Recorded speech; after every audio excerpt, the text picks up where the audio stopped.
Item ಯಾವುದೇ ಇರಲಿ try ಮಾಡಿ ಆಚಿ ಚಿಕನ್ ಮಸಾಲಾ. ಆಚಿ ಚಿಕನ್ ಮಸಾಲಾ. ನೈನಾ ಮೇಡಮ್ ಹತ್ರ ಹೋಗ್ಬಿಡ್ತೀನಿ. ಮೇಡಮ್, ನಾನು ಆಗ್ಲೇ ಒಂದು ವಿಚಾರ ಪ್ರಸ್ತಾಪ ಮಾಡಿದೆ. ಈಗ ಪೋಷಕರು ಎರಡು ರೀತಿಯಲ್ಲಿ ನೋಡೋದಕ್ಕೆ ಸಿಗ್ತಾರೆ. ಕೆಲವರು ಓಕೆ ಸ್ವಾಗತ ಮಾಡ್ಕೊಳ್ತೀವಿ, ಒಳ್ಳೆ ನಿರ್ಧಾರ ಅಂತ ಹೇಳಿದ್ರು ಕೂಡ, ನೀವು ಜಸ್ಟ್ ಒಂದು 4 ಜನ ಪೇರೆಂಟ್ಸ್ ಕೂತ್ಕೊಂಡಾಗ ನೋಡಿ, ನನ್ನ ಮಗ ಸಖತ್ ಎಕ್ಸ್ಪರ್ಟ್, ಆತನೇ ಲಾಕ್ ಓಪನ್ ಮಾಡ್ತಾನೆ, ಆತನೇ ಗೇಮಿಂಗ್ ಆಡ್ತಾನೆ, ಆತನೇ ಎಲ್ಲ ತಿಳ್ಕೊಂಡ್ಬಿಟ್ಟಿದ್ದಾನೆ, ಆತನೇ ಆಪರೇಟ್ ಮಾಡ್ತಾನೆ ಅಂತ ಹೆಮ್ಮೆ ಪಡೋ ಪೇರೆಂಟ್ಸ್ ಕೂಡ ನಾವು ನೋಡಿದ್ದೀವಿ ಅಂತ.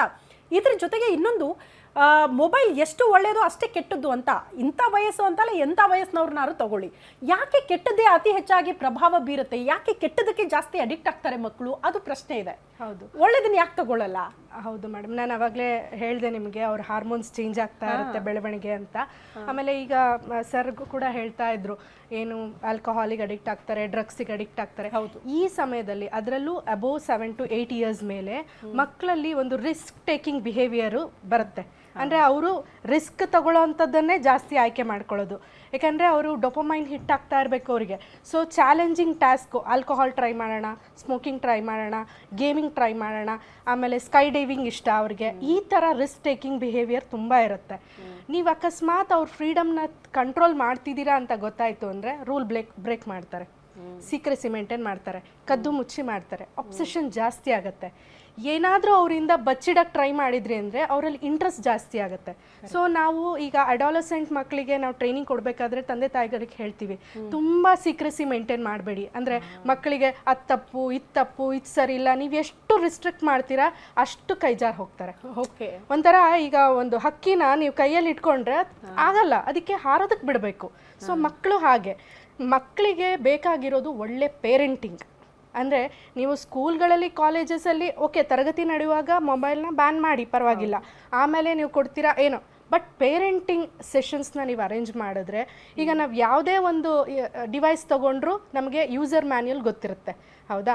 ಸೊ ಅದೇ ಥರ ಮಕ್ಕಳು ದೊಡ್ಡ ಪ್ರಾಡಕ್ಟು. ಸೊ ಅವರು ಸಮಾಜಕ್ಕೆ, ನಮ್ಮ ಫ್ಯೂಚರ್ಗೆ ಬೇಕಾಗಿರೋರು, ಅವರನ್ನು ನಾವು ತಿಳ್ಕೊಬೇಕು. ಅದಕ್ಕೆ ಪೇರೆಂಟಿಂಗ್ ತುಂಬ ಅಗತ್ಯ.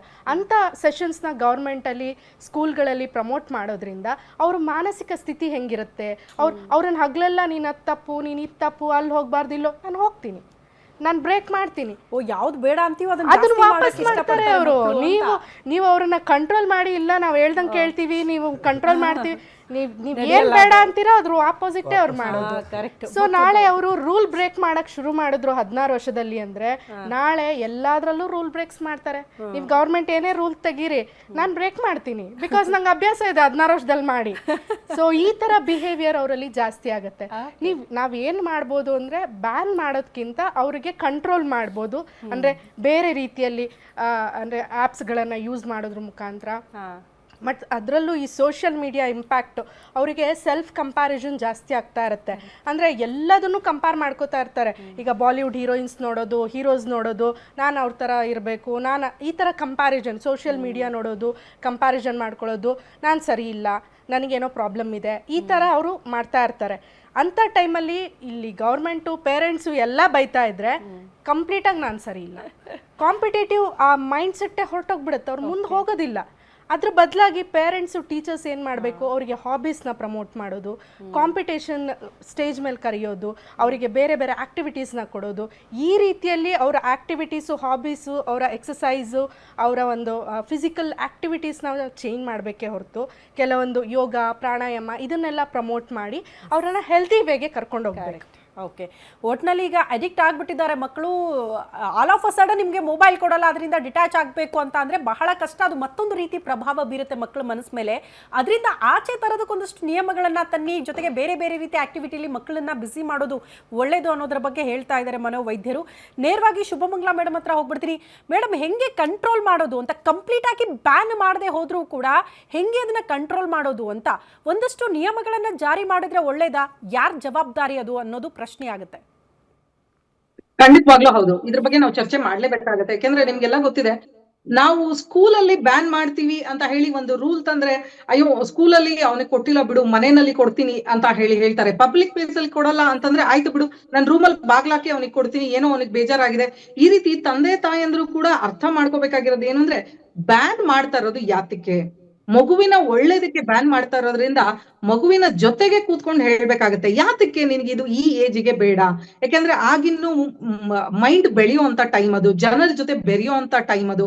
ಯಾಕೆಂದ್ರೆ ಮನುಷ್ಯನಾಗಿ ಹುಟ್ಟಿದ್ಮೇಲೆ ನಾವೆಲ್ಲ ಸಹಜೀವಿಗಳು, ಜೀವಿಗಳ ಜೊತೆ ಬೆರಿಬೇಕಾಗಿರೋರು ನಾವು. ಯಾತಕ್ಕೆ ಇನ್ನೊಬ್ಬರ ಜೊತೆ ಮಾತಾಡ್ಬೇಕು, ಜನದ ಜೊತೆ ಸೇರ್ಬೇಕು, ಜನದ ಜೊತೆ ಸೇರಿ ಯಾಕೆ ಎಕ್ಸ್ಪೀರಿಯನ್ಸ್ ನಾವು ಪಡ್ಕೊಳ್ಬೇಕು, ಇದೆಲ್ಲರ ಬಗ್ಗೆ ತಂದೆ ತಾಯಂದ್ರು ಕೂತ್ಕೊಂಡು ಹೇಳ್ಬೇಕು. ಯಾಕೆಂದ್ರೆ ನಾವೆಲ್ಲ ಅವಾಯ್ಡ್ ಮಾಡಿದ್ರು ಮನೆಯಲ್ಲಿ ಅವಾಯ್ಡ್ ಮಾಡೋದ್ ಕಷ್ಟ ಆಗುತ್ತೆ. ಗೌರ್ಮೆಂಟ್ ಏನೇ ರೂಲ್ ತಂದಿದ್ರು ಮನೆಯಲ್ಲಿ ಬಾಗ್ಲ ಹಾಕೊಂಡು ಅವ್ರು ಮೊಬೈಲ್ ಕೊಡ್ತಾರೆ ಅಂದ್ರೆ ನಾವ್ ಏನ್ ಮಾಡಕ್ಕಾಗತ್ತೆ? ಪೊಲೀಸ್ ಅವ್ರು ಬಂದು ಬಾಗಲ್ ತಟ್ಟಿ ಮೊಬೈಲ್ ನ ತೆಕ್ಕೊಡಿ ಅಂತ ಹೇಳಕ್ಕಾಗತ್ತಾ? ಸಾಧ್ಯ ಆಗಲ್ಲ ಅದು. ಸೊ ಹಾಗಾಗಿ ತಂದೆ ತಾಯಂದ್ರ ಪಾತ್ರ ಬಹಳ ಮುಖ್ಯ ಆಗುತ್ತೆ. ಹಾಗೆ ಇಲ್ಲಿ ಶಿಕ್ಷಣ ಅಂದ್ರೆ ಸ್ಕೂಲ್ಗಳಲ್ಲಿ ಶಿಕ್ಷಕರ ಪಾತ್ರ ಕೂಡ ಬಹಳ ಮುಖ್ಯವಾಗಿ ಇಲ್ಲಿ ನಾವು ಕಾಣಿಸ್ತೇವೆ ನಮ್ಗೆ. ಯಾಕೆಂತಂದ್ರೆ ನಾವ್ ಏನೇ ಹೇಳಿದ್ರು ನಮ್ ಮಿಸ್ ಹೇಳಿದ್ದಾರೆ ಇದೇ ಕರೆಕ್ಟ್ ಅಂತ ಮಕ್ಳು ಹೇಳ್ತಾರೆ, ಅದ್ ಯಾವ್ದೇ ಏಜ್ ಅವರಾದ್ರು. ಸೊ ಹಾಗಾಗಿ ಸ್ಕೂಲಲ್ಲಿ ಶಿಕ್ಷಕರು ಹೇಳೋದು, ಮನೆಯಲ್ಲಿ ತಂದೆ ತಾಯಂದ್ರು ಹೇಳೋದು ಬಹಳ ಮುಖ್ಯ ಆಗುತ್ತೆ. ಸರ್ಕಾರದಿಂದ ತರುವಂತಹ ನಿಯಮ ಕಾಯ್ದೆಗಳು ಬೇಕು, ಆದ್ರೆ ಇದರ ಮಧ್ಯದಲ್ಲಿ ಬಹಳ ಮುಖ್ಯ ಪಾತ್ರ ವಹಿಸೋರು ಇವರು. ಸೊ ಈ 3 ಜನ ಅಂದ್ರೆ ಸರ್ಕಾರ, ಪೋಷಕರು, ಶಿಕ್ಷಕರು, ಈ 3 ಜನ ಪಿಲ್ಲರ್ಸ್ ಆಗ್ತಾರೆ ನಮ್ಮ ಮುಂದಿನ ಪೀಳಿಗೆಗೆ.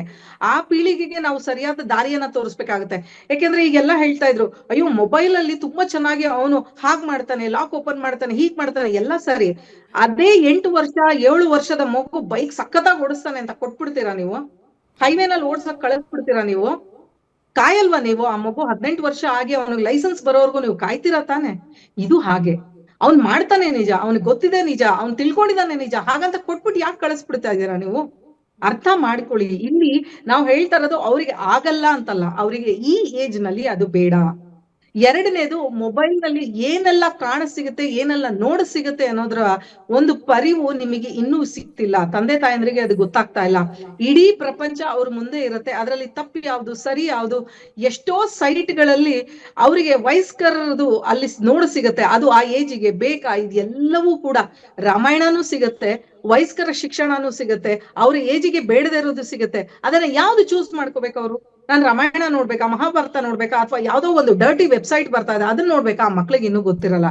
ಸೊ ಹಾಗಾಗಿ ತಂದೆ ತಾಯಂದ್ರು ಶಿಕ್ಷಕರ ಪಾತ್ರ ಜಾಸ್ತಿ ಇರುತ್ತೆ. ಹಾಗೇನೆ ಆ ತರದ ವೆಬ್ಸೈಟ್ ಯಾವ್ದು ನಮ್ಗೆ ಇಲ್ಲಿ ರಿಲೇ ಆಗ್ಬೇಕು ಅಂತ ಕಂಟ್ರೋಲ್ ಮಾಡೋದಕ್ಕೆ ನಮ್ಮ ಸರ್ಕಾರ ಇಲ್ಲಿ ಮಧ್ಯದಲ್ಲಿ ಮಧ್ಯಸ್ಥಿಕೆ ವಹಿಸ್ಬೇಕಾಗಿದೆ. ಸೊ ಇದೆಲ್ಲವೂ ಮುಖ್ಯ ಆಗುತ್ತೆ. ನಾನು ಆಗ್ಲೇ ಹೇಳ್ದಾಗೆ ನಮ್ಮ ದೇಶ ಸುರಕ್ಷಿತವಾಗಿರ್ಬೇಕು, ಅಥವಾ ನಮ್ಮ ದೇಶವನ್ನ ಬೇರೆ ಯಾರೋ ಹೊಡೆದಾಕ್ಬೇಕು ಅಂತಂದ್ರೆ ಅವ್ರು ಬಂದು ಇಲ್ಲಿ ಜನರನ್ನ ಸಾಯಿಸ್ಬೇಕಾಗಿಲ್ಲ. ಮೈಂಡ್ ಸೆಟ್ ಅನ್ನ ಕಟ್ ಮಾಡಿದ್ರೆ ಸಾಕು. ಆ ಮೈಂಡ್ ಸೆಟ್ ನ ಹೇಗ್ ಕಟ್ ಮಾಡ್ತಾರೆ ಅಂದ್ರೆ ಆನ್ಲೈನ್ ನ ಮೂಲಕ. ಇದೆಲ್ಲವನ್ನ ಕಂಟ್ರೋಲ್ ಮಾಡ್ಬೇಕಾಗಿರೋದು ಆನ್ಲೈನ್ ನ ಮೂಲಕನೇ. ಸೊ ಹಾಗಾಗಿ ಸರ್ಕಾರ ಆಗಿರ್ಬೋದು, ಹಾಗೆ ಶಿಕ್ಷಕರಾಗಿರ್ಬೋದು, ಹಾಗೆ ಪೋಷಕರಾಗಿರ್ಬಹುದು, ಅವರ ಪಾತ್ರವನ್ನ ಅವರು ಸರಿಯಾಗಿ ವಹಿಸ್ಬಿಟ್ರು ಅಂದ್ರೆ ನಮ್ಮ ಮುಂದೆ ಬಹಳ ಅದ್ಭುತವಾದ ರಾಮರಾಜ್ಯವನ್ನ ನಾವು ನೋಡಬಹುದು. ನಿಮ್ಮೂರಿನಿಂದ ವಿಶ್ವ ಮಟ್ಟದವರೆಗೆ ರಾಜಕೀಯ, ಸಿನಿಮಾ, ಸ್ಪೋರ್ಟ್ಸ್ ಯಾವ ಸುದ್ದಿಯೂ ಮಿಸ್ ಆಗಲ್ಲ. ಬರೀ ಸುದ್ದಿ ಅಷ್ಟೇ ಅಲ್ಲ, ಜೊತೆಯಲ್ಲೇ ಇರುತ್ತೆ ವಿಶ್ಲೇಷಣೆ.